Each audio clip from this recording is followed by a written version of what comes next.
제가 신학대학원 1학년 때 이제 서점에 갔다가 아주 흥미로운 책을 하나 발견했어요. 책 제목이 뭐냐면은 거꾸로 사는 삶. 제목이 정말 특이하잖아요. 거꾸로 사는 삶. 저자를 보니까 뭐 유명한 목사님도 신학자도 아니고 그 책을 지은 출판사 대표님이 쓴 뭐 칼럼 같은 에세이 같은 그런 글이 담겨 있는 책이었어요. 그 책을 사서 읽었는데 그 책 표지에 이렇게 돼 있었습니다. 세상을 따라가면서 하나님을 믿겠다는 것은 산에 가서 고기를 잡겠다는 것과 같이 어리석은 생각입니다. 하나님을 믿는 사람들은 세상을 거꾸로 사는 것이 믿음을 지키는 가장 안전한 길이라는 것을 믿는 사람들입니다. 예수 믿는 사람들, 하나님 믿는 사람들은 세상을 거꾸로 살아야 한다는 거예요. 저는 이 책을 읽고 나서 산상수훈이 자꾸 생각이 나더라고요. 산상수훈의 그 주제를 한마디로 말하면 우리가 뭐라고 말할 수 있는가? 거꾸로 사는 삶. 세상 사람들이 생각하는 그런 삶이 아니라 세상을 거슬러 올라가면서 사는 삶. 우리는 이미 첫 시간에 그걸 알아봤어요. 마태복음 5장 3절에 뭐라 그랬죠? 심령이 가난한 자는 뭐 어떻다고요? 복이 있다고. 가난하다는 건 어떤 것이냐? 우리 인생을 가장 불행하게 만드는 요소 중에 하나라고 그랬어요. 인간성을 파괴해버리는 거라고 그랬어요. 그런데 예수님께서는 그렇게 가난한 사람들을 향해서 복된 자라고 선언하시는 거죠. 세상을 거스리는 거죠. 그리고 두 번째로 하신 말씀이 오늘 우리가 읽은 본문이에요. 다 같이 한번 다시 읽어볼까요? 시작. 애통하는 자는 복이 있나니 그들이 위로를 받을 것이요. 여기 애통한다 이 말은 어떤 의미냐면 슬퍼하는 것을 의미해요. 눈물을 흘리고 우는 것도 포함된 슬픔 전체를 표현하는 말입니다. 그러니까 무슨 뜻이냐면은 슬픔이 있는 자, 슬퍼하는 자가 복이 있다는 거예요. 여기 슬퍼하는 사람은 어떤 사람일까? 이걸 알려면 우리 인생에 슬픔을 가져다 주는 세 가지 카테고리를 좀 알아야 돼요. 첫째는요, 온 인류는 기본적으로 공통적으로 품고 있는 슬픔이 있어요. 인생의 기본 바탕에는 뭐가 있냐면 슬픔이 깔려 있어요. 성경에 등장한 인물 중에서 하나님과 가장 가까이 지내고 하나님의 마음을 가장 잘 아는 사람, 가장 신실한 사람 한 사람을 꼽으라면 아마 모세를 꼽을 거예요. 근데 이 모세가 자기 인생에 대해서 이렇게 고백을 해요. 시편 90편 10절에 우리의 연수가 70이면 70이요 강건하면 80이라도 그 연수의 자랑은 수고와 그다음 뭐뿐이에요? 슬픔뿐이라 그래요. 모세가 말하기를 인생 살아보니까 슬픔이 가득해, 슬픔밖에 없어, 이렇게 말하는 거예요. 인간 중에서 가장 지혜가 있다는, 인생에 관해서 가장 통찰했다는 솔로몬은 그의 잠언에서 뭐라고 말하느냐? 잠언 14장 13절에 웃을 때에도 마음에 슬픔이 있다. 우리 인생의 근저에 슬픔이 가득 차서 심지어 우리가 웃을 때도 슬픔이 있다는 거예요. 이처럼 우리 인간들은 살아가면서 기본적으로 가지고 있는 슬픔이 있는 거예요. 이게 첫 번째 카테고리예요. 두 번째 카테고리는요, 어떤 고통스러운 상황에 들어가서 느끼는 슬픔이 있어요. 지난주에 우리가 살펴본 것처럼 가난은요 우리를 슬프게 합니다. 또 큰 실패도 우리를 슬프게 해요. 대학에 실패한 아이들은요 세상이 다 무너진 것처럼 슬퍼해요. 사업을 하시는 분들은 사업하다가 어려워지면요 그냥 자기 인생을 포기할 만큼 슬픔을 경험해요. 젊은 날에 사랑에 실패한 사람들도 눈물을 흘리죠. 그래서 한국의 유명한 가수 조용필이 이렇게 말했어요. 아, 울고 있어도 눈물이 난다. 그대 나의 사랑아. 뭐 이런. 때때로 큰 상실도 우리를 슬프게 하죠. 사랑하는 사람을 잃거나 돈을 잃거나 건강을 잃으면 우리가 눈물이 납니다. 또는 누군가에게 압제를 당하거나 불합리하게 비난을 당해도 우리가 눈물이 나요. 이런 현상에 대해서 소위 교회에서 믿음 있고 교회 열심히 다니는 분들이 이렇게 말하는 분들이 종종 있어요. 믿음 있는데 왜 그렇게 슬퍼해? 여러분, 고통이 와서 슬픈 거는요 믿음이 있어도 슬퍼요. 성경에서 이런 슬픔을 가장 잘 표현한 사람이 누구냐면 다윗이에요. 다윗은 시편 56편 8절에 이렇게 말해요. 나의 유리함을 주께서 계수하셨사오니 나의 눈물을 주의 병에 담으소서. 얼마나 많이 눈물을 흘렸으면 병에다 좀 담아달라고 그렇게 말해요. 근데 왜 이렇게 다윗이 슬퍼했는가? 뭐 고상해서 슬퍼했는가? 그게 아니에요. 시편 56편 1절에는 이렇게 말해요. 하나님이여 내게 은혜를 베푸소서. 사람이 나를 삼키려고 종일 치며 압제하나이다. 사람들에게 압제당하니까 마음이 슬프다는 거예요. 아무리 믿음이 좋은 사람도 고통을 겪으면, 압제를 당하면 슬픔이 생긴다는 거예요. 심지어 성경에서는요, 신앙적인 이유로 고통을 당해도 눈물이 난다고 말해요. 베드로전서 2장 19절에 이렇게 말해요. 부당하게 고난을 받아도 하나님을 생각함으로 슬픔을 참으면, 부당하게 당하는 고난도 우리 마음을 어떻게 한다는 거예요? 슬프게 만든다는 거예요. 이처럼 우리가 살아가면서 고통을 겪거나 아픔을 겪어서 우러나오는 슬픔이 두 번째 카테고리예요. 마지막 카테고리는 영적인 슬픔이 있어요. 자신의 죄를 발견하고 그것 때문에 막 슬퍼하는 거 있잖아요. 시편 38편 18절에 이렇게 말해요. 내 죄악을 아뢰고 내 죄를 슬퍼함이니이다. 나 자신을 보니까 내가 큰 죄인이에요. 그래서 희망이 없어. 그런 절망에서 오는 슬픔. 이 슬픔은 제 생각에는요, 인간이 경험할 수 있는 가장 큰 슬픔 중에 하나인 것 같아요. 그러면 이 세 가지 카테고리 중에서 오늘 예수님이 말씀하신 슬퍼하는 자는 복이 있나니 라고 말할 때 이 슬퍼하는 자는 몇 번째 카테고리에 속하는 사람일까요? 우리는 민주사회에 사니까 투표를 한번 해볼까요? 1번 인생의 근본적인 슬픔이라고 생각하시는 분 손 들어보세요. 2번 고통을 당해서 느끼는 슬픔이라고 생각하시는 분 손 들어보세요. 네. 두세 분. 네. 영적인 죄악을 발견해서 슬퍼하시는 것이라고 생각하시는 분 손 들어보세요. 네. 두 번 드는 분도 있고 아예 안 드는 분도 대다수고. 그래서 민주주의의 한계예요. 진리는 투표로 결정되는 게 아니죠.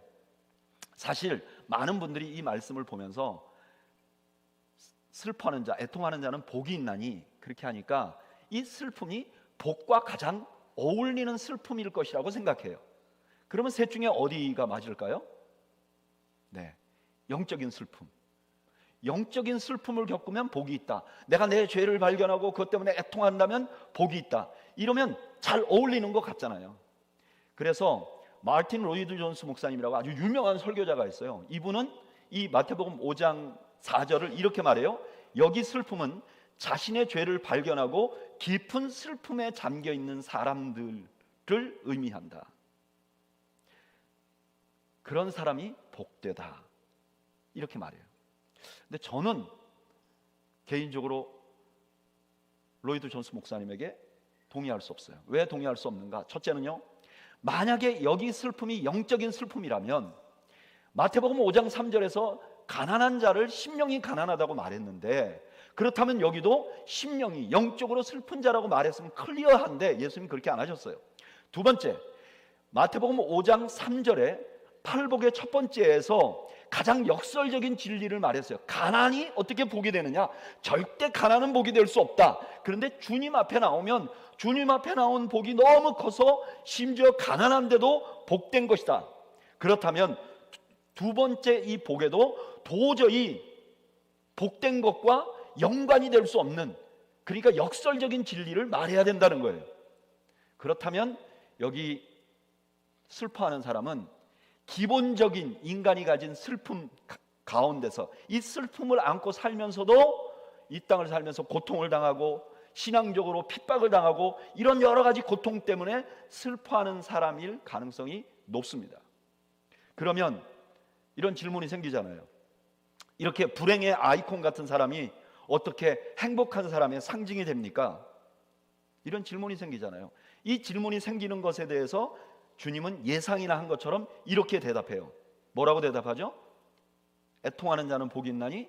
왜냐하면 뭐라고요? 위로를 받을 것이기 때문에. 여러분, 누가 봐도 불행한 이 슬픔을 당한 이 사람이 복된 이유는 이 사람이 위로받기 때문이라는 거예요. 여러분, 이 말을 들으면 어떤 생각이 드세요? 우리가 위로받기 때문이다. 그러면 우리는 쉽게 이렇게 생각해요. 토닥토닥. 잘 참았어.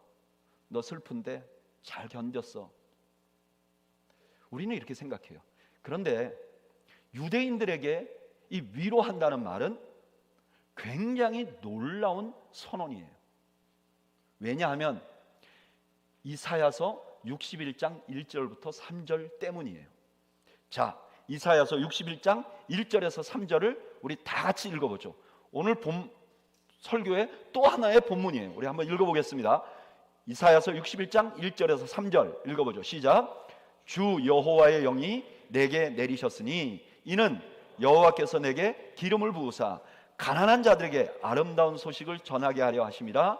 나를 보내사 마음이 상한 자를 고치시며 포로된 자에게 자유를, 갇힌 자에게 노임을 선포하며 여호와의 은혜의 해와 우리 하나님의 보복의 날을 선포하여 모든 슬픈 자를 위로하되 무릇 시온에서 슬퍼하는 자에게 화관을 주어 그 죄를 대신하며 기쁨의 기름으로 그 슬픔을 대신하며 찬송의 옷으로 그 근심을 대신하시고 그들이 의의 나무 곧 하나님께서 심으신 그 영광을 나타낼 자라 일컬음을 받게 하려 하심이라. 아멘. 이 말씀에서 나는 누구냐면은 나는 여호와의 종이에요. 이사야서에서 여호와의 종은 메시아를 의미해요. 근데 이 메시아 여호와의 종이 이 땅에 와서 뭐를 선포하느냐? 은혜의 해와 보복의 날을 선포한다 그래요. 근데 여기 은혜의 해는 구약의 희년을 말해요. 희년. 이 희년이라는 건 무엇이냐? 레위기 25장에 나오는 아주 중요한 날이에요. 이스라엘 백성들은 매 7년마다 한 번씩 안식년을 가져야 돼요. 그래서 농사를 안 지어요. 무조건 다 쥐어요. 그런데 이 7년이 7번 반복되면, 다시 말하면 49년이 지난 다음에 그 다음 해 50년이 되는 해를 하나님은 희년으로 지키라 그래요. 이 희년은 어떤 해냐? 희년이 되는 해, 50년이 되는 해 7월 10일, 그러니까 이 7월 10일은 유대인들에게 대속죄일이에요. 대제사장이 한 번 온 백성들의 죄를 짊어지고 들어가서 하나님 앞에 제사를 드리고 백성의 죄를 다 용서받게 하는 그날이에요. 그런데 50년이 되는 그날 대제사장이 가서 제사를 드리고 7월 10일 날 제사가 다 끝나고 나서 나와서 대제사장이 나팔을 불어요. 그 나팔을 불면 어떤 역사가 일어나느냐? 그날부터 그 이스라엘 나라의 모든 것이 리셋돼 버리는 거예요. 토지는 내가 아무리 작년에 샀어도 내가 산 토지가 원래 주인에게 돌아가요. 종들은 아무리 오래전에 팔렸어도 조상 대대로 할아버지 때부터 종살이를 했어도 희년이 딱 선포되면 그날부터 종에서 해방돼 버려요. 그래서 이 희년은 큰 기쁨과 해방의 날이에요. 특별히 어떤 사람들에게요? 가난하고 불행한 사람들에게는 큰 기쁨의 날이에요. 그런데 안타깝게도 이게 율법에 분명히 나와 있는데요, 성경에 보면 희년을 지켰다는 증거가 한 번도 없어요. 하나님의 말씀인데 지켰다는 증거가 한 번도 없어요. 특히 솔로몬 이후에는 한 번도 안 지킨 것이 확실해요. 그런 희년을 이사야가, 아주 오랜 후에 이사야가 이렇게 선포하는 거예요. 그거 한 번도 안 지켰지? 근데 언제 지키게 되느냐? 하나님이 보내신 메시아가 이 땅에 오면 그 희년이 선포될 것이야. 그렇게 말하는 거예요. 모든 게 리셋되는 날이 올 것이야. 그리고 그날에 하는 아주 중요한 일이 뭐냐면은 슬픈 자를 위로하는 것일 거야. 이 이사야의 예언 다음에 유대인들은 모두가 오매불망 기다려요. 어떻게? 하나님이 보내신 메시아가 이 땅에 오셔서 세상을 리셋, 완전히 새롭게 하고 지금 우리같이 압제당하는 우리들이 완전히 새로운 희망을 찾는 기쁨의 날을 우리가 맞게 될 것이야. 그러면 그때 그 메시아가 우리를 위로하는, 우리의 슬픔을 위로하는 날이 올 것이야 하고 유대인들은 오매불망 기다렸던 거예요. 그런데 이 이사야 61장의 이 말씀은 예수님과 너무나 큰 연관이 있어요. 자, 보세요. 이사야 61장에서 메시아가 처음에 자기를 소개할 때 뭐라고 그러냐면 성령이 임한 사람이라고 소개를 해요. 그런데 마태복음 3장 16절에 보면 예수님께서 세례를 받으시고 물에서 올라오실 때 하늘이 열리고 어떤 일이 있었죠? 하나님의 성령이 내리셨어요. 예수님에 대한 얘기죠. 그 다음에 메시아가 자기를 가리켜 기름 부음 받은 자라 그래요. 그런데 이 기름 부음 받은 자라는 말을 헬라 말로 하면 그리스도예요. 예수님의 다른 이름이 뭐죠? 그리스도예요. 그러니까 이 말씀이 예수님과 매우 연관이 있는데, 심지어 예수님께서 누가복음 4장 16절에서 21절에 보면 예수님께서 나사렛 회당에 가서 첫 번째 설교를 하시는데, 그 설교를 하실 때 어떻게 하시는가 읽어드릴게요. 예수께서 그 자라나신 곳 나사렛에서 이르사 안식일에 늘 하시던 대로 회당에 들어가서 성경을 읽으시려고 서심해 선지자 이사야의 글을 드리거늘 책을 펴서 이렇게 기록된 데를 찾으시니 주의 성령이 내게 임하셨으니 이는 가난한 자에게 복음을 전하게 하시려고. 바로 이사야 61장 우리가 읽은 말씀을 읽으시는 거예요. 그리고 마지막에 뭐라고 말씀하셨느냐? 이에 예수께서 그들에게 말씀하시되 이 글이 오늘 너희 귀에 응하셨느니라. 그러니까 이 이사야 61장에서 예언한 예언, 이 땅에 희년이 오게 하는, 새로운 날이 오게 하는, 기쁨의 날이 오게 하시는 그분이 누구라는 거예요? 예수님이고 그 날이 이루어졌다고 말씀하셨다는 거예요. 그리고 나서 그 예수님이 뭐라고 말했느냐? 슬퍼하는 자에게 복이 있다. 왜냐하면 그들이 위로를 받을 것이기 때문이라고 선포한 거예요. 그러니까 마태복음 5장 4절의 말씀은 이런 뜻이에요. 예수님이 말씀하신 것은 애통하는 자는 복이 있나니 위로를 받을 것이요 라고 한마디로 말했지만, 이 말의 배경은 이제 이사야가 예언한 그날이 시작되었다. 내가 곧 그 메시아다. 그리고 내가 직접 너희의 슬픔을 위로할 것이라고 선언하는 말씀이에요. 자, 그렇다면 그 메시아이신 예수님은 우리를 어떻게 위로하기에 슬픈 것이 오히려 복이 될 정도로 위로를 하시는가? 우리가 이사야서를 보면 그 답을 얻을 수 있어요. 우리의 참 메시아이신 예수님은 어떻게 우리를 위로하시는가? 어떤 방법으로 위로하시는가? 첫 번째는요, 우리 슬픔의 근원을 없애버려요. 우리 온 인류가 슬픔을 느낀다고 말했어요. 시편 90편 10절에 모세가 말했어요. 그런데 모세가 왜 이렇게 인생은 슬픈 것이라고 말하는가? 그 이유를 우리는 90편 7절 8절에서 이유를 알 수가 있어요. 우리 한번 읽어볼까요? 다 같이 읽어보죠. 시작. 우리는 주의 노에 소멸되며 주의 분내심에 놀라나이다. 주께서 우리의 죄악을 주의 앞에 놓으시며 우리의 은밀한 죄를 주의 얼굴빛 가운데에 두셨노니. 모세가 왜 인생이 슬프다고 말했느냐? 죄 때문이라는 거예요. 죄를 지었는데 그 죄가 하나님 앞에 낱낱이 밝혀져 있다는 거예요. 그러니까 인생이 슬프다는 거예요. 죄악이 인생을 슬프게 만든다는 거예요. 그런데 은혜의 해 희년을 선포할 때 대제사장이 어떻게 했죠? 먼저 희년을 선포하기 전에 유대인들의 모든 죄를 가지고 제사를 드리고 제사가 흠양된다면 나팔을 불어서 희년을 선포했다고 그랬잖아요. 똑같이 우리 예수님께서 스스로 대제사장이 되셔서 자기를 제물로 삼아서 제사를 드린 거예요. 히브리서 10장 12절에 이렇게 말해요. 오직 그리스도는 죄를 위하여 한 영원한 제사를 드리시고 하나님 우편에 앉으셨다. 우리 주님이 완전한 제사를 드리셨어요. 우리의 죄를 다 씻어주신 거예요. 이렇게 함으로 우리 시면에 깔려있는 인간들이 본질적으로 느끼는 슬픔을 제거한 거예요. 여러분, 우리의 죄는 예수님으로 인해서 다 용서된 것을 믿으십니까? 그리고 그 용서된 것은 우리를 슬프게 만드는 근원적인 원인을 또한 제거한 것입니다. 그래서 우리는 이제 슬픔에 끌려다니지 않아도 돼요. 사탄은요, 우리가 죄 용서 다 받았잖아요.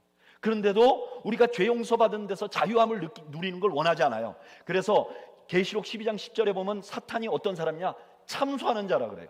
끊임없이 야, 너 죄 졌잖아, 너 나쁜 놈이잖아, 네가 그럴 수가 있어, 이렇게 우리를 참소한다 그래요. 똑같은 방법으로 우리는 이미 슬픔, 기본적인 슬픔으로부터 자유해졌는데 사탄은 끊임없이 우리가 그 슬픔에 끌려다니기를 원해요. 그런데 우리 주님이 우리 죄를 다 용서하신 것으로 인해서 우리의 깊은 심연에 있는 슬픔도 제거하셨다는 사실을 우리가 잊지 말아야 해요.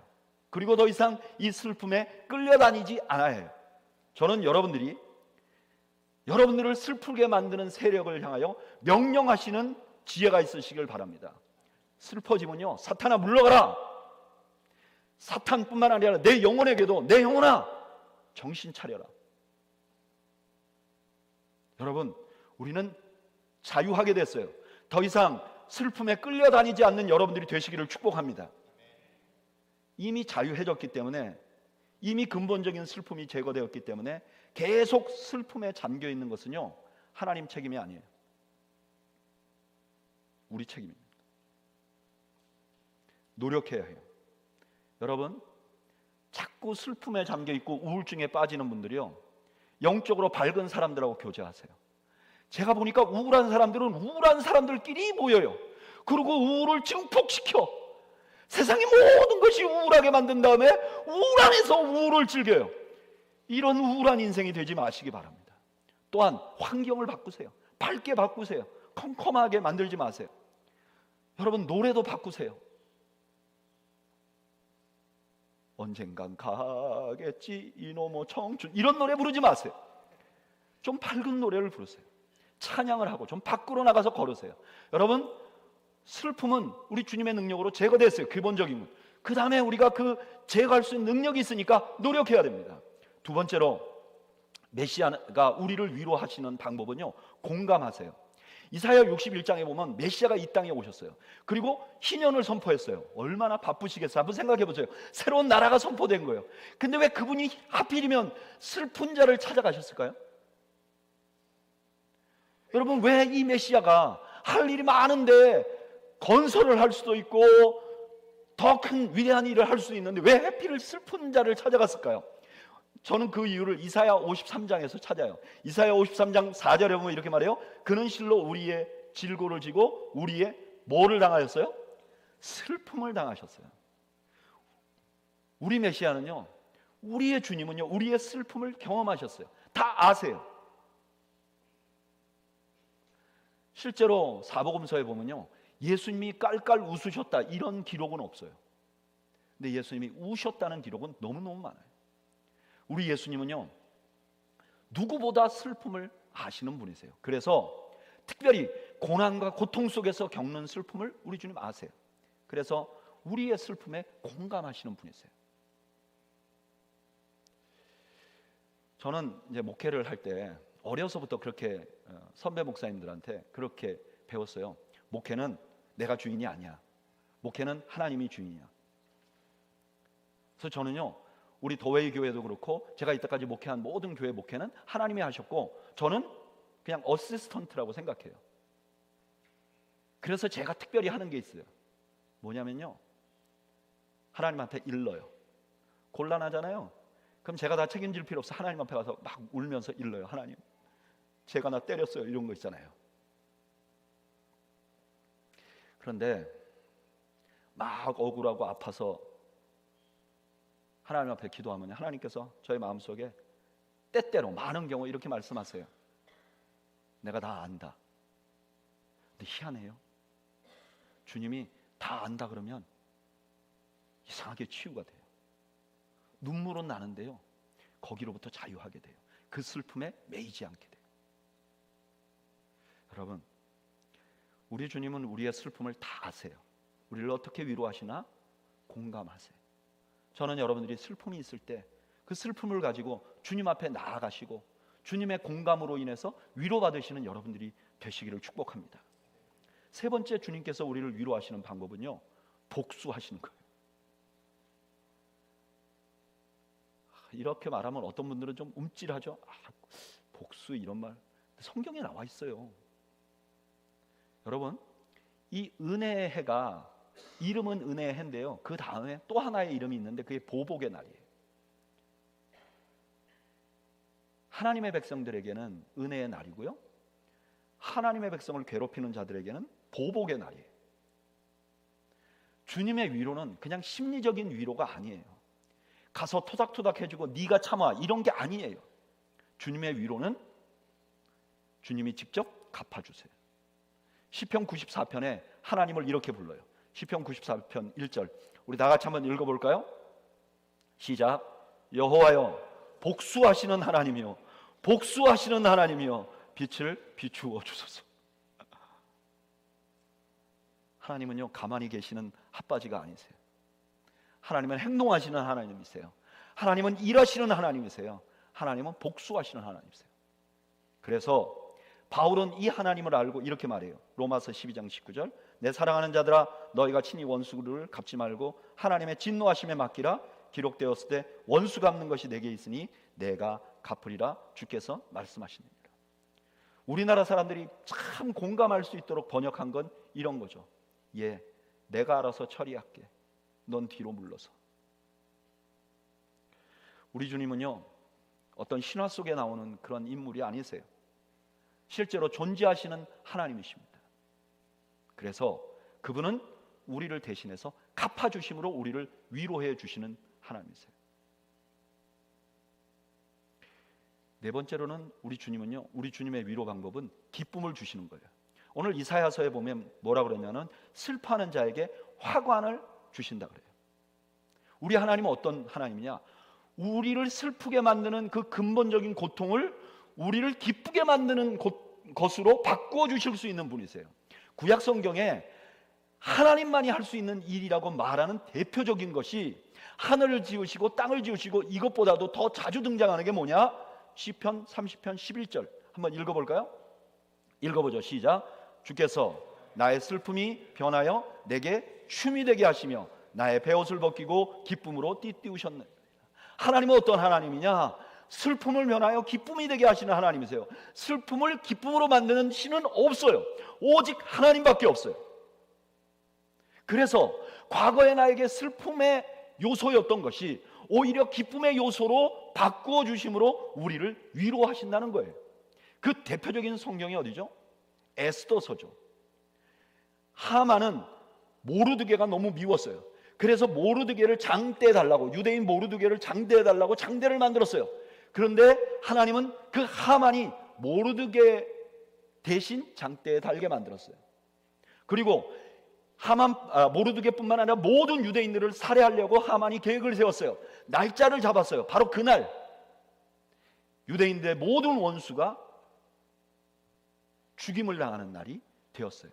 그 날은 그대로 있는데 하나님은 그 날을 바꾸어 그 유대인들에게 눈물의 날을 바꾸어 기쁨의 날로 바꾸어 주시는 거예요. 여러분, 하나님은 우리를 이렇게 위로하세요. 하나님의 위로는요 그냥 정신승리가 아니에요. 너무나 많은 사람들이 하나님의 위로를 정신승리로만 알아요. 근데 하나님은 정신승리만 얻게 하시는 분이 아니세요. 하나님은요 바꾸어 버리세요. 슬픔과 고통의 자체 요소가 된 것을 기쁨의 요소로 바꾸어 버리세요. 저는 오늘 예배 나오신 여러분들에게 그런 하나님의 위로하심이 함께 하시기를 축복합니다. 여러분들이 평생 여러분들의 가슴에 담고 있는 슬픔을 기쁨으로 바꾸어 줄 수 있는 분은 하나님밖에 없어요.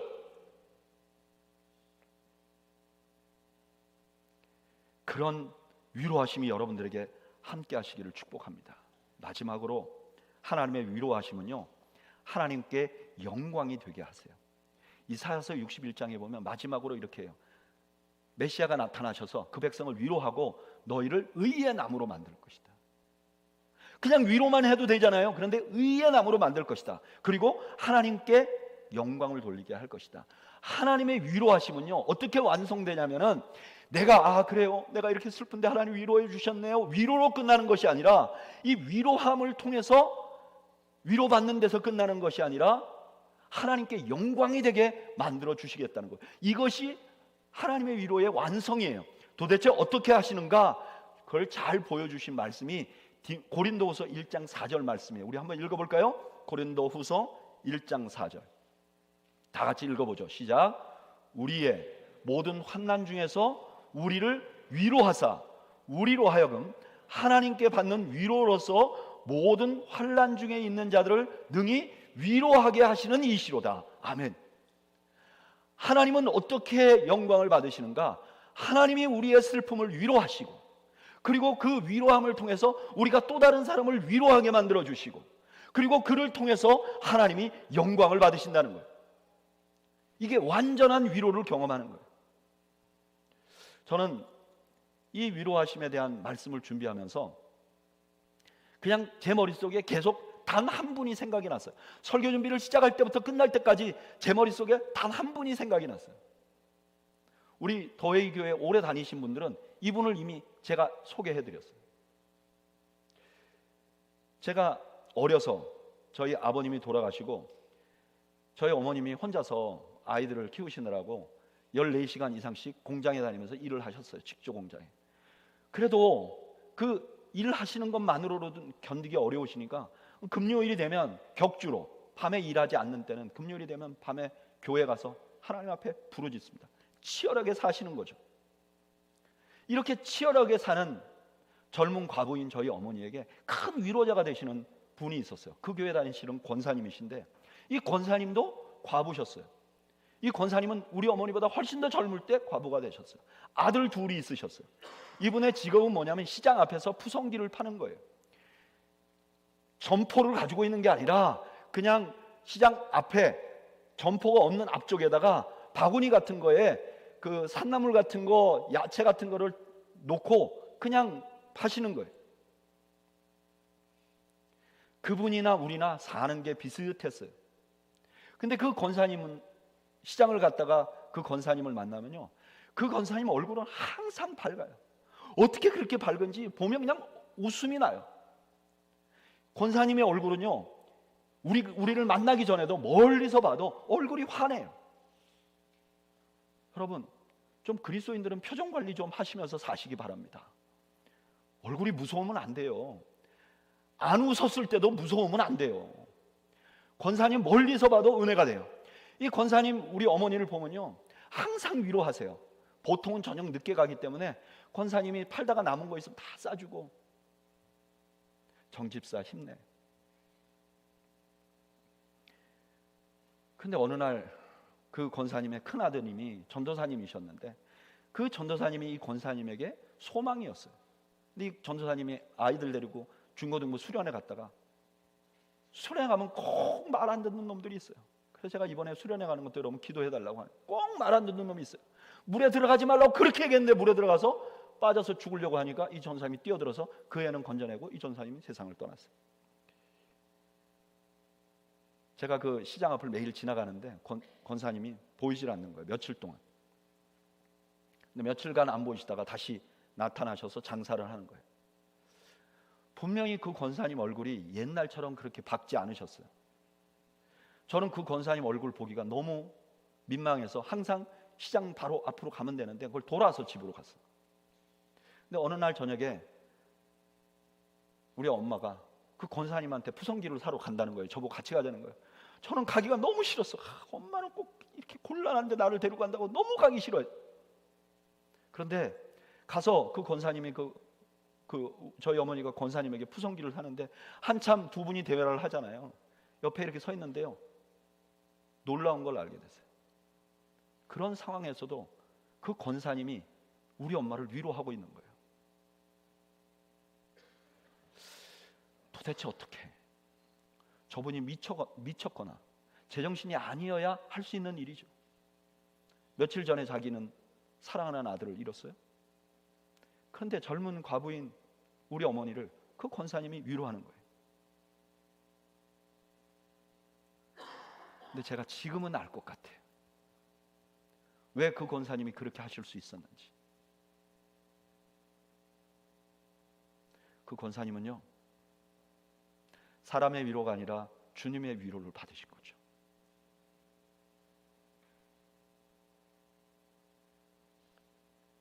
그래서 가장 영광스러운 위로를 받으신 것을 그렇게 표현하고 계셨던 거죠. 여러분, 우리가 살아가는 인생에서 슬픔이 오는 것을 막을 길은 없습니다. 아무리 신앙생활 열심히 해도 불행이 우리를 따라올 수밖에 없는 세상을 우리가 살고 있어요. 그래서 우리는 마음의 기본적인 슬픔이 다 제거되어 있음에도 불구하고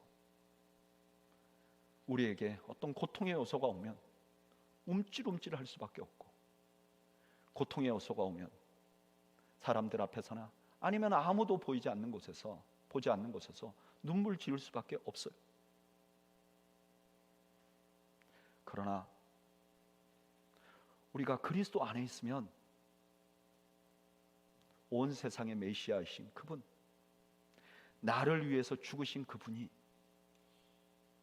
이런 방식으로 우리를 위로하시는 것을 우리는 경험할 수 있는 거죠. 이게 너무 크기 때문에, 이게 너무 엄청나기 때문에 아이의 슬픔을 당하지 않은 것보다 이게 더 좋다는 거예요. 그래서 뭐라 그러냐? 애통하는 자가 복이 있다. 왜냐하면 그 메시아의 위로를 받기 때문이다.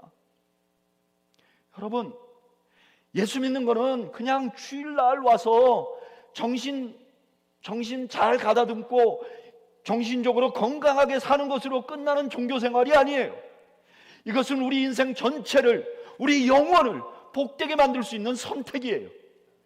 그 선택의 한 요소가 메시아이신 그리스도의 위로를 받으며 살 수 있다는 것입니다.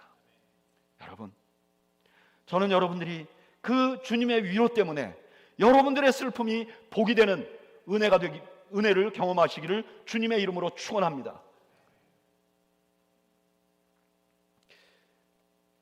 이런 주님의 위로하심을 경험하는 것이야말로 우리 그리스도인들의 특권입니다. 저는 여러분들이 그런 주님의 위로하심을 날마다 경험하는 여러분들이 되시기를 축복합니다. 자, 우리 그런 마음을 가지고 우리 찬양을 한 곡 할 텐데, 이 찬양의 가사가 이렇게 되어 있어요. 아침 안개 눈앞 가리듯 나의 약한 믿음 의심 쌓일 때, 빗줄기에 바위 패이듯 나의 작은 소망 사라져갈 때,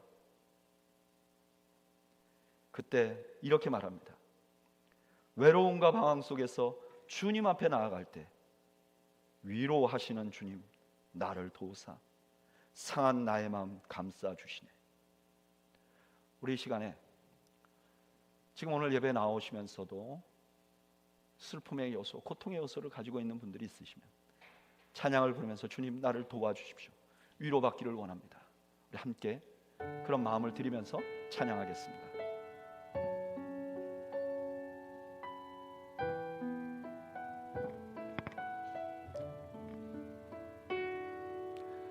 아침 안개 눈앞 가리듯 나의 약한 믿음 의심 쌓일 때 부드럽게 다가온 주의 음성 아무것도 염려하지 마라 빗줄기에 바위 패이듯 나의 작은 소망 사라져갈 때 고요하게 들리는 주의 음성 내가 너를 사랑하노라 외로움과 방황 속에서 주님 앞에 나갈 때에 위로하시는 주님 나를 도우사 상한 나의 마음 감싸주시네 십자가에 못 흘러서 주의 크신 사랑 알게 하셨네 주님께 감사하리라 언제나 주님께 감사해. 우리 잠시 눈을 감고 기도하겠습니다.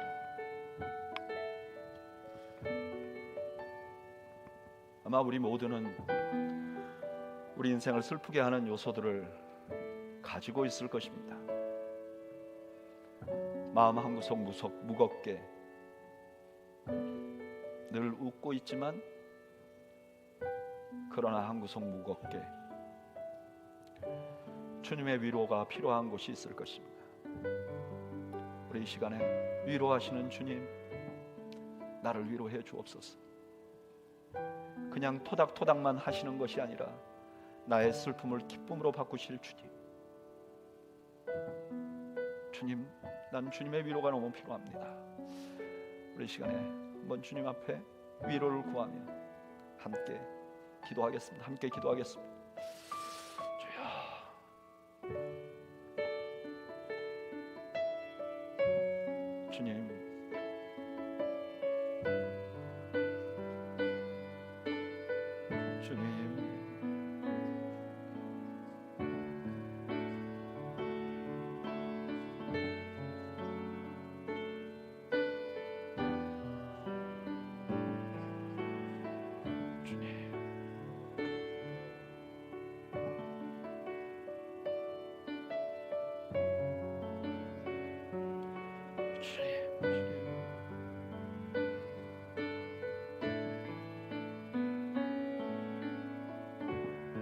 주님,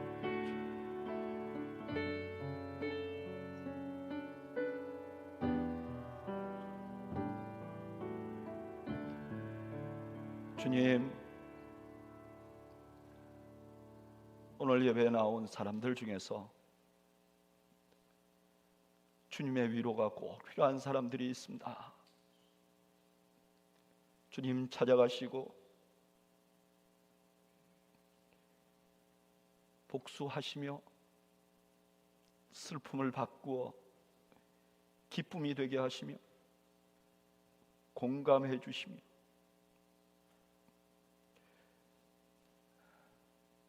하나님께 영광이 되는 위로를 베풀어 주시옵소서. 이제는 우리 주님 예수 그리스도의 은혜와 하나님 아버지의 크신 사랑과 성령님의 교통하심이 애통하는 자에게 위로를 주시는 그 주님의 놀라운 은혜가 지금으로부터 영원무궁토록 함께 있을지어다. 아멘.